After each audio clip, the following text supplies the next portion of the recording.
Hello everybody, it gives me great pleasure to provide a video conference on a topic called the Virtues of Openness. I want to start with a note of personal thanks to Professor Bakhtir Shabani Varaki, who is the Vice President for Research and Technology at Ferdowsi University. My thanks for inviting me to this fourth annual conference of the Philosophy of Education Society.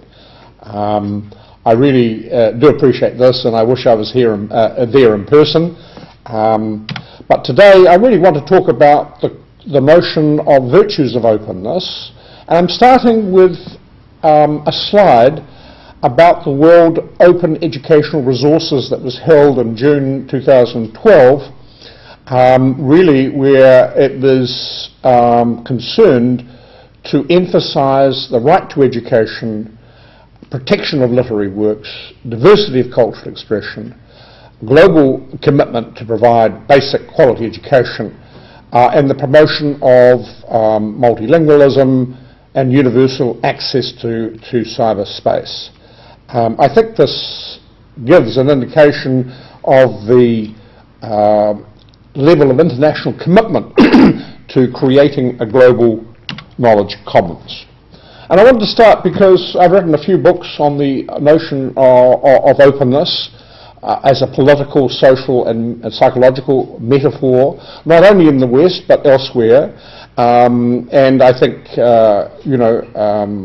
we can say here that there is a relationship between scientific communication, the rise of knowledge economy, and notions of freedom within the global knowledge communities.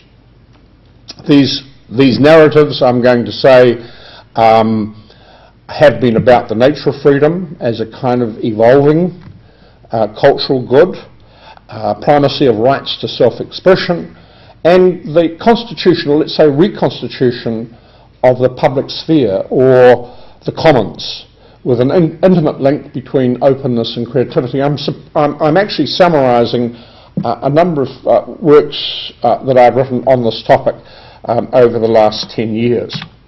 And one of the elements here is to understand the internet as a dynamic, open ecosystem, which is moving towards not only greater computing power, but also interactivity, inclusiveness, mobility, scale, peer governance, and one might say also in a very decentralised mode. So now we are beginning to see the Earth as a global ecosystem which has some kind of organic base to it, with open cultures really becoming necessary for these systems as a whole. I should say here also we're looking very much at a new form of culture, a digital form of culture, based on the deep ecology of human communication, the emergence of a new social mode of production, a peer-to-peer form of production here, with, I think, new logics of global dispersion, of distribution and decentralization. And in particular, I've been trying to theorize the relationship of these new open digital cultures to notions of knowledge capitalism, a word that I coined some time ago. I'm not going to be reading all of these slides. There are quite a few of them. I see the slide series as a resource that people may wish to refer back to, and they do have some links, and there are plenty of pictures, photos in these, so I hope for a diverse cultural audience that this presentation focuses on the visual rather than the written. And let me now preface what I have to say with a consideration of something, a theory, if you like, a concept of cognitive capitalism, which is around three aspects of this form of capitalism, cognitive capitalism, which is based on the informatization of the economy. I think it's an appropriate one a theory that is for understanding theories of expressive labour. And here, in particular, this economy is focused on the digitisation of production, increasing formalisation and abstraction as long-run historical trends. I mention here three forms of capitalism about which I've written: algorithmic capitalism, of which I'm very critical, knowledge capitalism, and bioinformation capitalism. And I may refer to some of these later on down the track. Here is one book which I edited with a PhD student of mine. He's from Turkey, Ergun Belut, Cognitive Capitalism, Education and Digital Labour, really the new political economy. And the script that I'm using here, cognitive capitalism, sometimes referred to as third capitalism, which has a focus on changes that have caused or developed through internet and Web 2 technologies, and that have transformed the mode of production and also the nature of academic labour. So let me just develop this a little bit further, because it is based on the work of Deleuze and Guattari's Capitalism and Schizophrenia, and Michel Foucault's work, particularly as it has been developed by Antonio Negri and Michael Hart in the Italian movement from about the 1960s onwards. Much of this theory, like many others, emphasises the socialisation of media, an emergence of social media, of social networking, and a social mode of production, which is enhanced by these new technologies. And part of the reason for this has been the decreasing network costs to do with knowledge sharing in a new interconnected world, sometimes referred to as the emergence of world brain. I think that's a far too homogeneous conception. And an important part here also is the concept of immaterial labour, or we could say abstract labour or formal labour. Here, networks and flows which are based on mass participation and collaboration, rather than the old, Smithian division of labour. By Smith, I mean Smith of the Wealth of Nations, the beginning of liberal economics.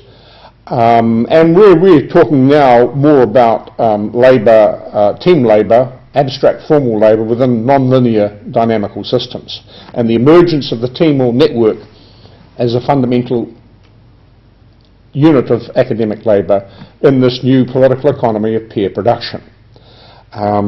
So we come to the academic economy.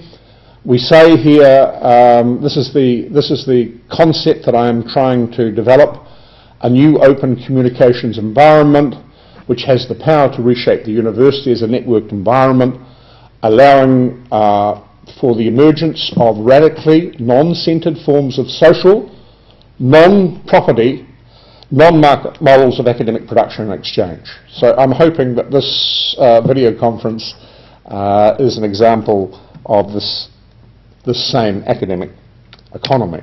So, one of the elements in this new political economy for philosophy, for all forms of knowledge exchange, is what I call theory of the digital commons. How do we theorise the digital commons? And I think we have to recognise that in this theory of the commons, it's very, very recent. Before 1995, very few thinkers saw the connection between information on the one hand and commons, or that which is shared, on the other. And then in the mid-90s, we saw a flourishing of articles in legal reviews on the new knowledge global commons. And the commons became a buzzword for digital information commons, which was being enclosed, commodified, and over-patented. So there were attempts to privatise this process. And I give some examples here. I'm not going to dwell on them, but I do really want to mention the work, path-breaking work of Benkler, Yochai Benkler, who's at Yale, James Boyle, another who has been writing, this is an article from 2003, David Brind, Paul David, and Michael Heller here on the tragedy of the anti-commons. These, most of them are in the area of law. So, I introduce in this slide some distinctions between common property and common pool resources. I'm not going to dwell on that, but this is a standard distinction in the literature. And of course, when we talk about the commons, one of the path-breaking papers was that by Harden, The Tragedy of the Commons, written for Science Journal back in 1968. And his hypothesis was ruin is the destination toward which all men rush, each pursuing his own best interest in a society that believes in the freedom of the commons. Freedom in a commons brings ruin to us all. Now, that may be the case in natural systems and information systems and information ecologies. There are, I think, counter tendencies, and we can protect the information commons. We don't see the same tragedy of the commons occurring in the information commons as we do in natural systems. So I'm taking a quote here from Antonio Negri and Judith Revell in 2008 about inventing the commons. So if I'm permitted to read just the first part here, creating value today, Negri and Revell say, is to position subjectivities in networks and to capture, deturn and appropriate the common which they unveil and create. So here this is about reinventing the commons and about taking back that which rightfully belongs to everyone, taking back the common. So they're really pointing to a long-term process where we have this in common, making, producing, participating, moving, sharing, circulating, enriching, inventing and restarting. So they're looking at the emergence of some kind of global civil space within which open education, open science can take place. So let's have a look then at what I call the open science economy, open education economy in relation to these. And here are three papers that I've written recently where I begin to explain these ideas, the relationship in particular between openness on the one hand and knowledge production on the other.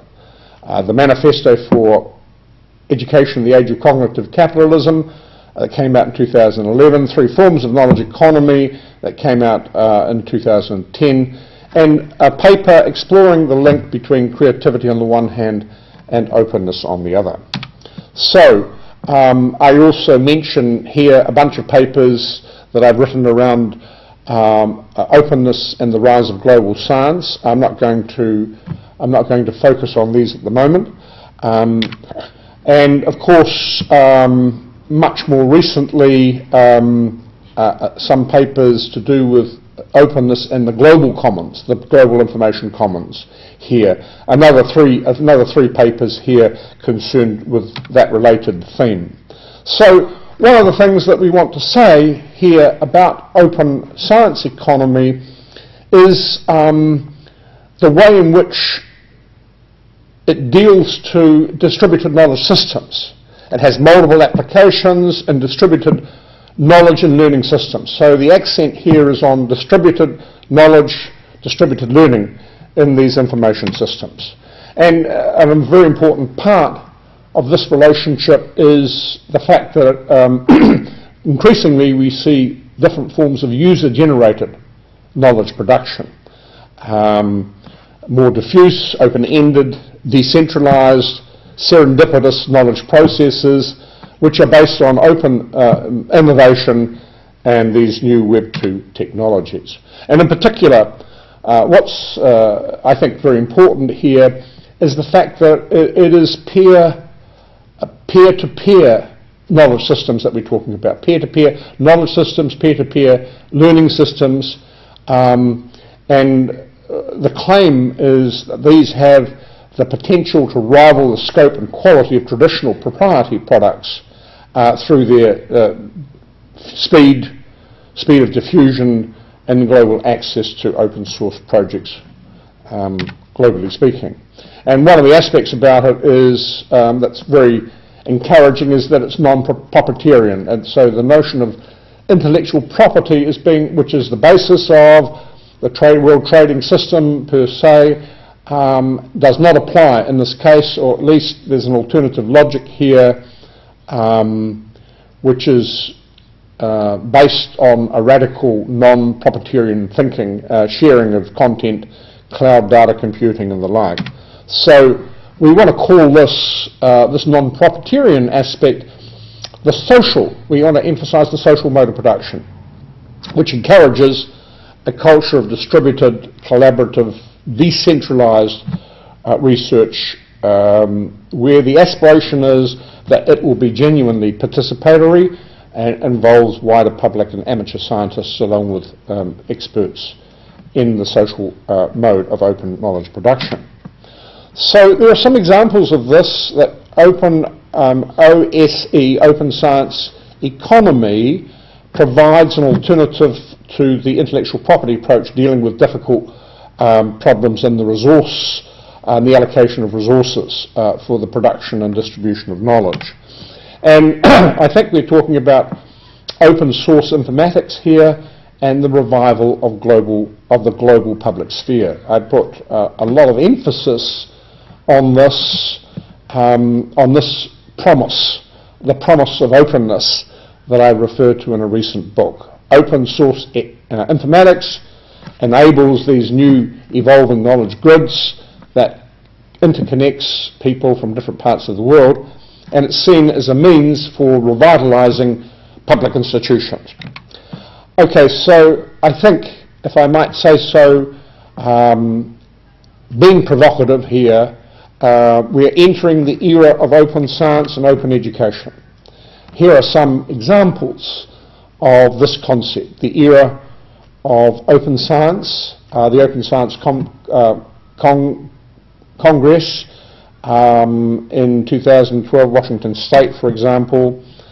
Here we have bionetworks, an Internet Commons Congress, and the kind of web of science that now involves blogs, wikis, file sharing platforms, words that really didn't enter the scientific lexicon even 10 years ago. So, we're also looking at the purposes of open science. So here's the Royal Society in Britain talking about purposes of open science, and the EU looking at open science for the 21st century, a declaration of all European academies. So there's a lot of move in this direction. And from that document, the last one, this one here, Open Science for 21st Century, we have this statement: towards open science in the 21st century, 2012, which really, I'm not going to read it out, but really they're looking at developing global knowledge partnerships where there is data sharing and increased transparency and integrity within the scientific enterprise per se. So they are putting forward, as are many national governments and I think international agencies, a vision for open science in the 21st century. The power of this new knowledge, I like to refer to it not only as a distributed knowledge system, but distributed learning as well, where we begin to look at open science environments, and we begin to see also points of exchange, not only within the scientific community, but also with and beyond the academic community, with links to government, to communities, to local organisations, and to people who are non-academic. So, requirements for open science. Here I'm taking a leaf out of one of those publications where they look for what the main requirements are for open science, including these open infrastructures. And the one that I find really interesting here, towards an open science culture, how we might be moving, how we should be moving towards an open science infrastructure. This came from Nellie Croes, who's the Vice President of the EC responsible for the digital agenda for Europe, where she says that the European Commission is drawing up a proposal to open up access to the results of research funded under its proposed $85 billion Horizon 2020 research program. And I think that one of the purposes of philosophy of education here is to begin to look at these visions, the underlying values here, but also to provide a kind of mapping, let me call this political economy of knowledge, the political philosophy behind these new open infrastructures for open science. These are concepts that I think are very important to philosophy of education, and to provide a scrutiny, an accounting, an understanding of these long-term philosophical tendencies for global open science and open education. So the era of open science, this is again from Nellie Croes, we are entering the era of open science. Take big data analysis. Every year the scientific community produces data 20 times as large as that held in the US Library of Congress, the largest library in the world. So we can see this profusion of data. Now, how do we organise it? And I think that when we start to talk about organising information of this huge outpouring, this huge quantity, we have to look at the elements of open science and open education in relation to scientific computing, open journal systems, and open linked data. So while I'm focusing on these broad matters to do with open science, I might say that I do not see that this is not philosophy of education. I think this is absolutely essential to the future of global systems, of global education systems, and of global learning systems. So developments, we need to appraise ourselves of these developments of scientific computing.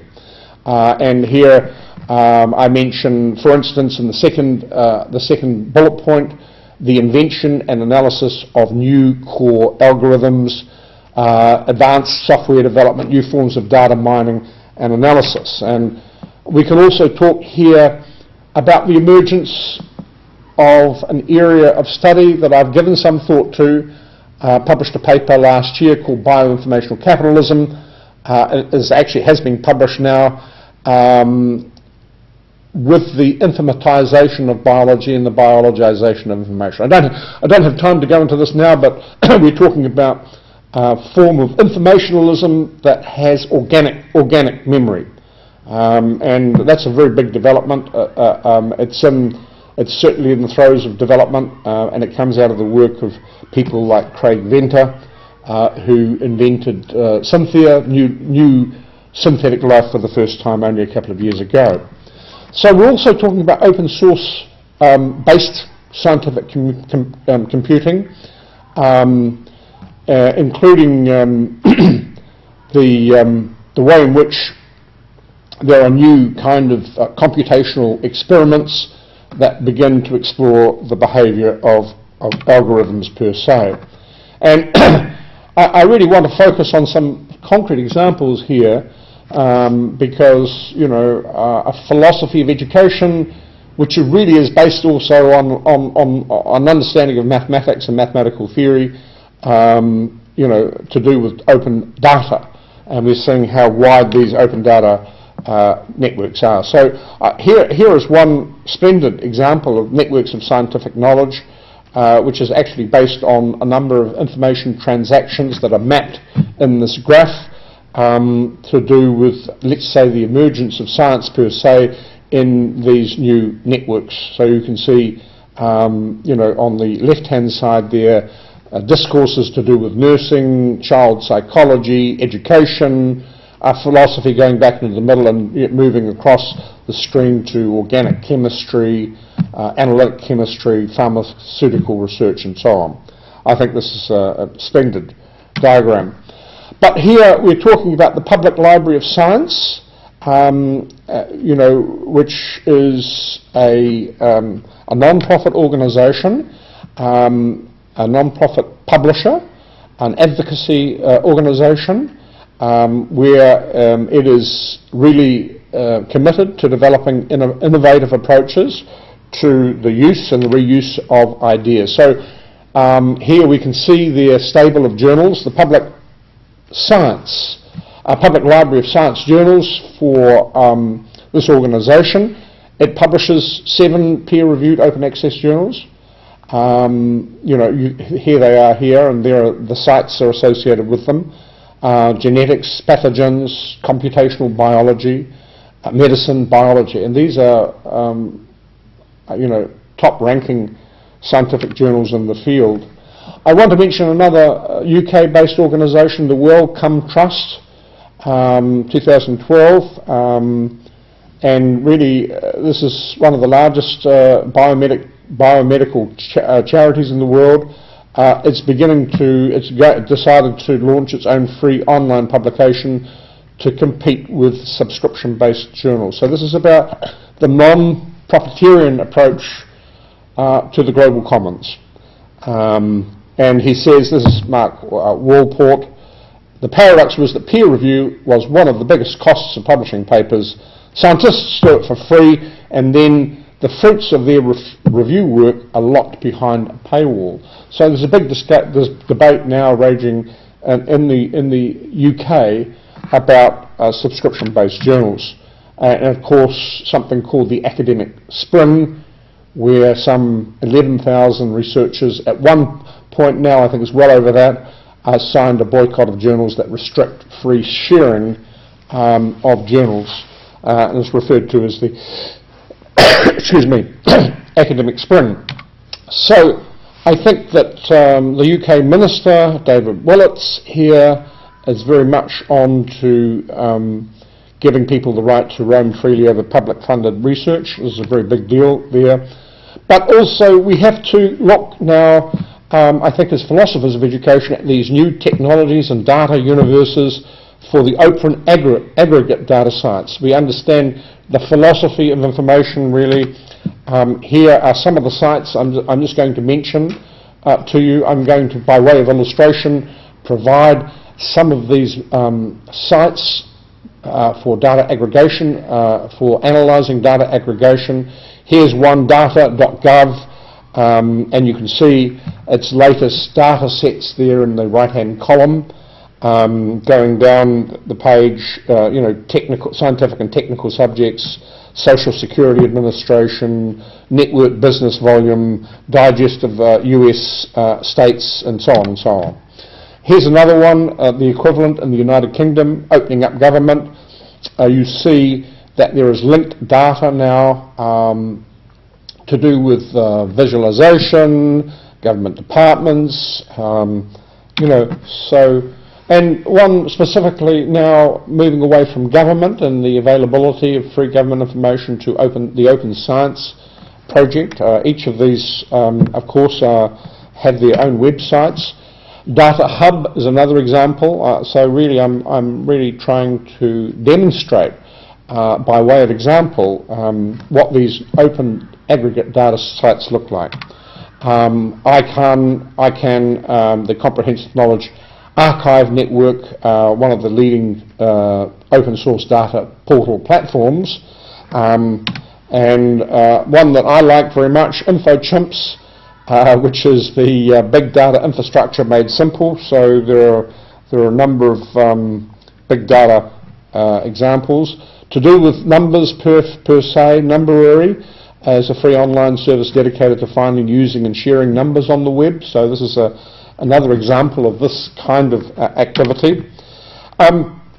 So we've looked at some aggregate sites. Let me very quickly refer to linked open data as well. And I think that we can see here that linked open data is central to Europeana's linked open data site. I don't have time to go into these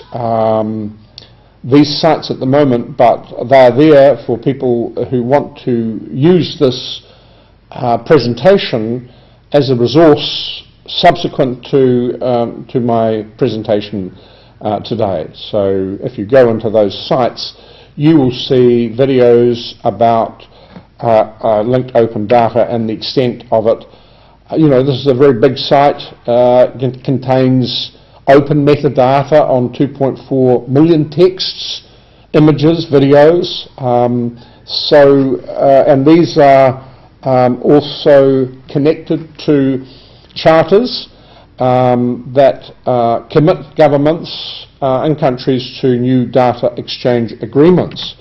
And of course, I really, in this same context, I want to talk about open government and open government data. This was a memorandum on transparency and open government that President Obama started in 2009, and now I think the Open Government Partnership in 2011 came about, signed. Here's the Open Government Declaration. 46 governments in the world are committed to this. That's